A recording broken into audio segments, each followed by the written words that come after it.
Hi, I got interrupted there by my twins needing food.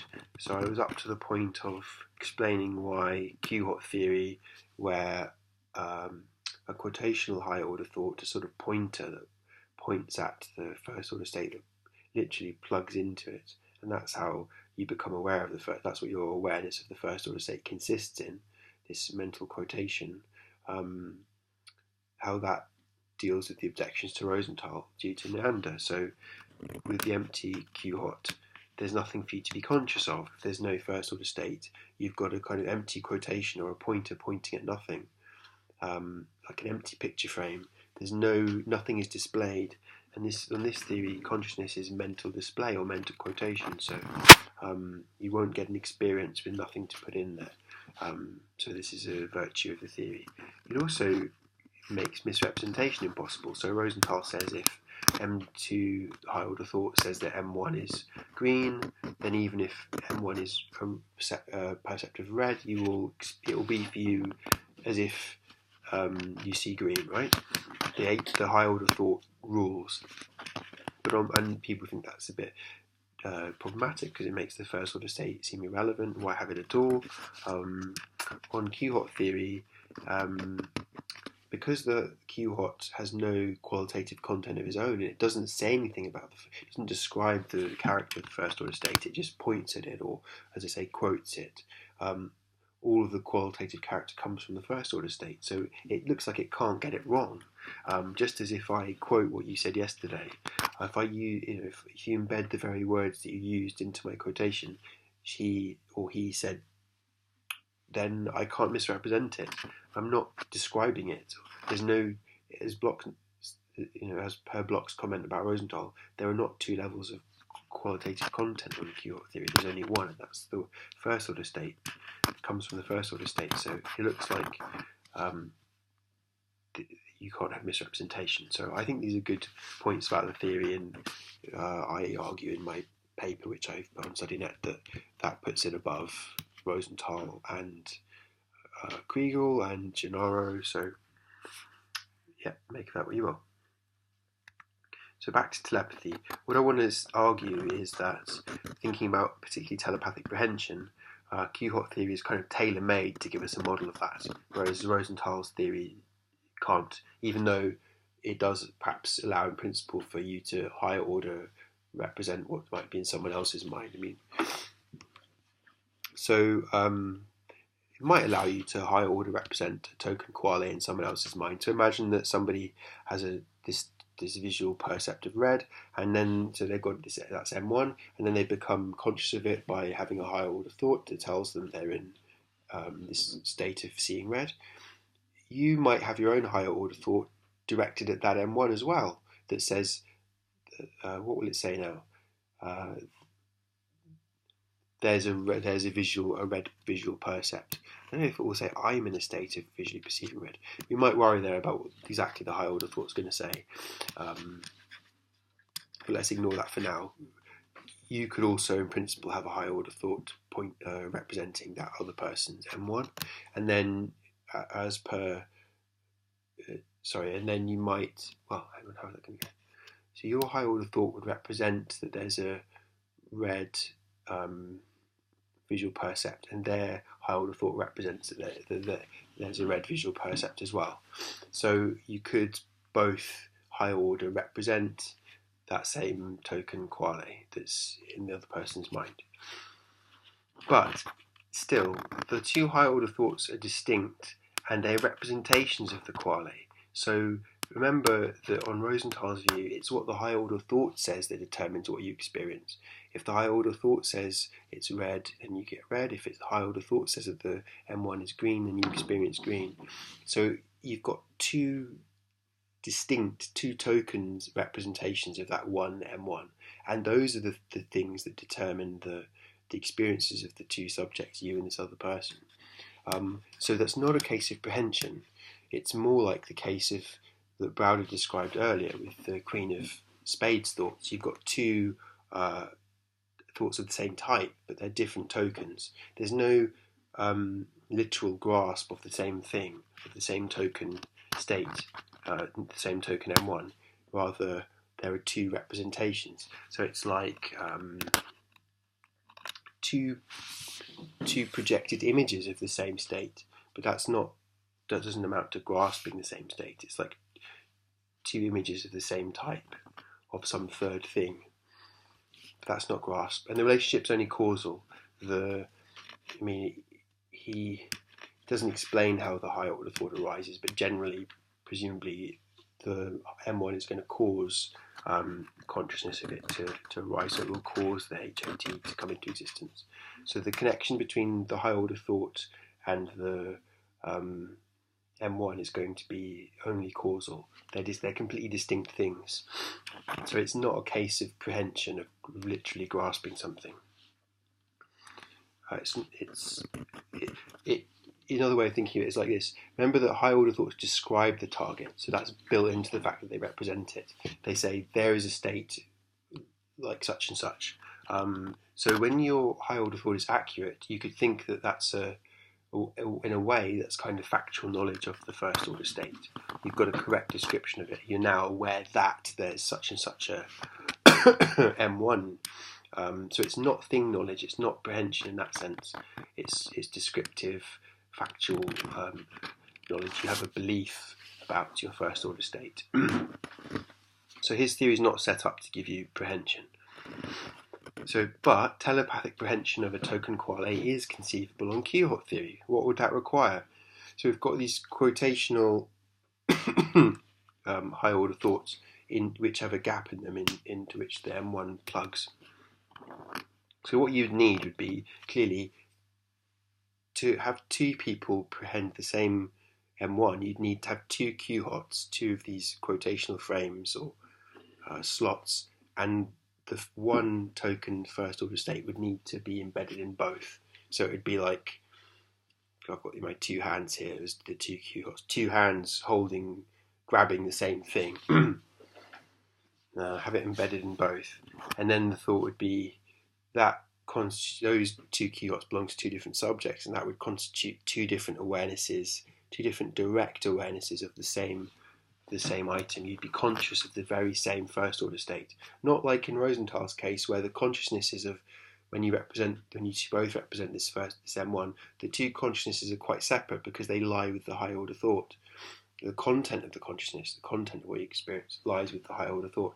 On my theory, the content lies with the first order state. So in being both aware of this one first order state, it is what supplies what it's like for you. You share a token what its likeness. Cool, huh? Maybe need wires to do this, as in this picture, which is from Inception.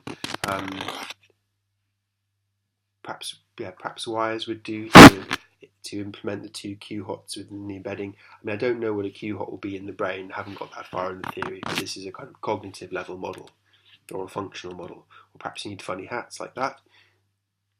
Now, no, different from Rosenthal, this would not be a causal relation. The relationship between the first order state and the two Q-hots is not causal. It doesn't cause them to come into being. It's constitutional. Your conscious state comprises the Q-hot and the first order state. The relationship between those two is not causal, it's constitutional. The first order state is part of the overall state that supplies your experience. It's a constitutional relationship, and that seems to fit better with the idea of telepathic prehension, thing knowledge, this direct grasping of something.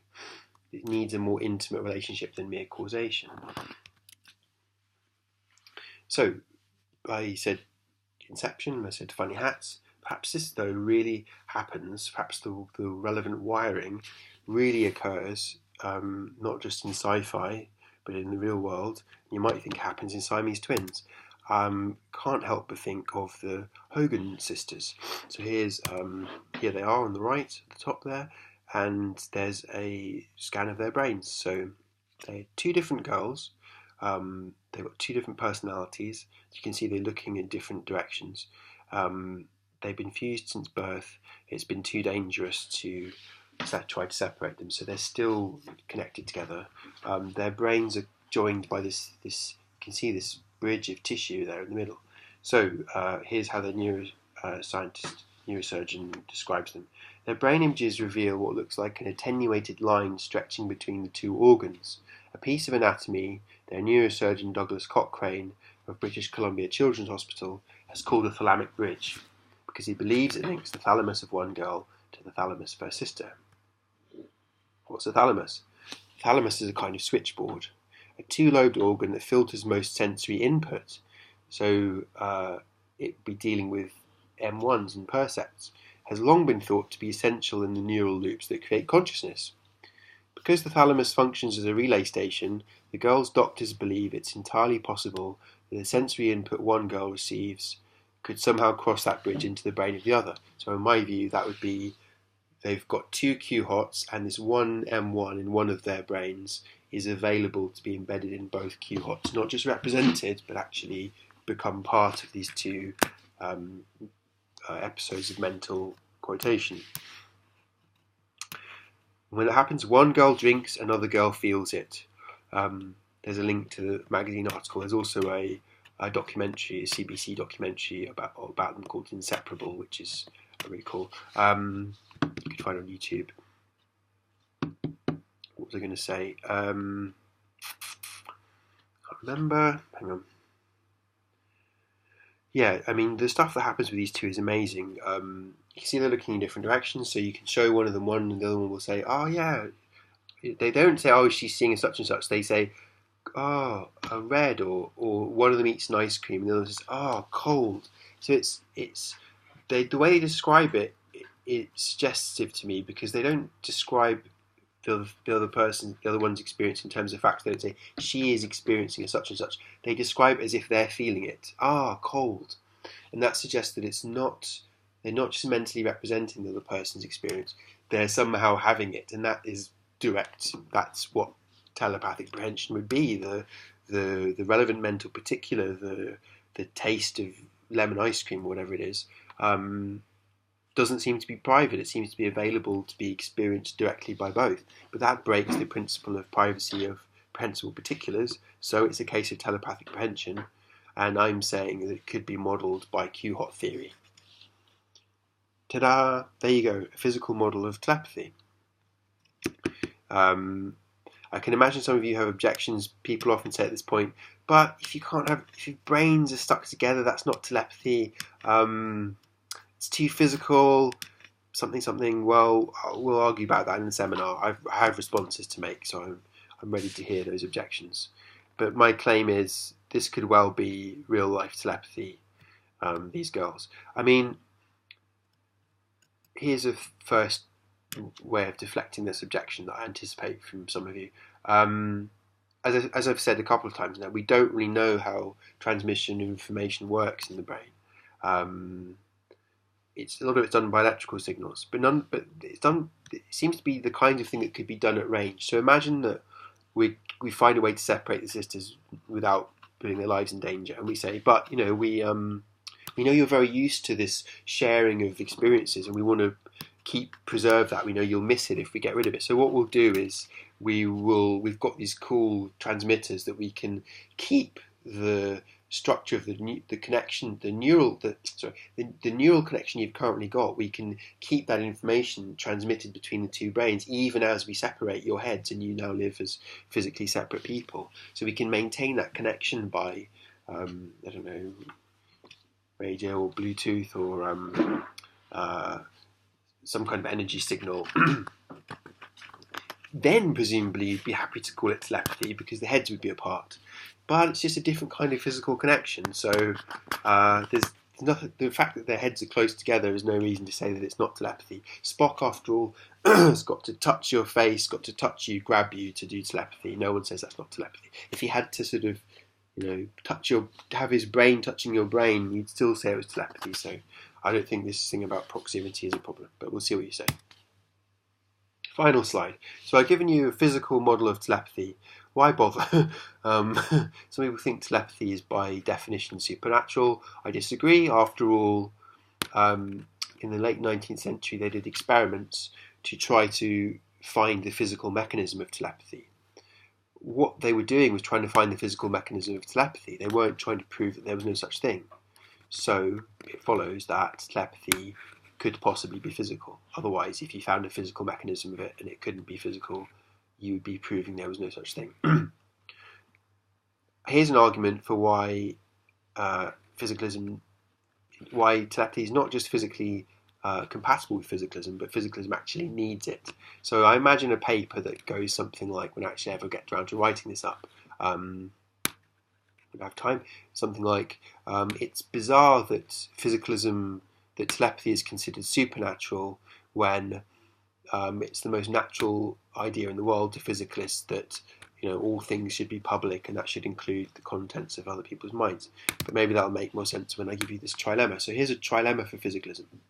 So you know what a dilemma is? A dilemma is, in philosophy, is two claims, both of which you want to believe, but they're inconsistent with one another. So you've got to give up one or the other. A moral dilemma is where you want to do two things, but you can't do both of them and be right. So you can only do one of them. A dilemma, when it comes to truth, is two things that you want to believe to be true, but only one of them can be true. So a trilemma is three things you want to believe to be true, but one of them is they're inconsistent with one another, so you've got to give up one of them. So here's the trilemma. 1. Three claims, that is, where you can't have all three together. You've got to give up one. So here's the first one. Any physical item is fully accessible in principle to multiple observers. So by item, I mean object or property. It's fully accessible in principle to multiple observers. This is the physicalist idea of objectivity. Things have got to be scientifically investigable. They're part of the physical world. They're objective. They're out there. They're to be found by different subjects. Yeah. 2, qualia are physical properties. You're a physicalist, so you would say that.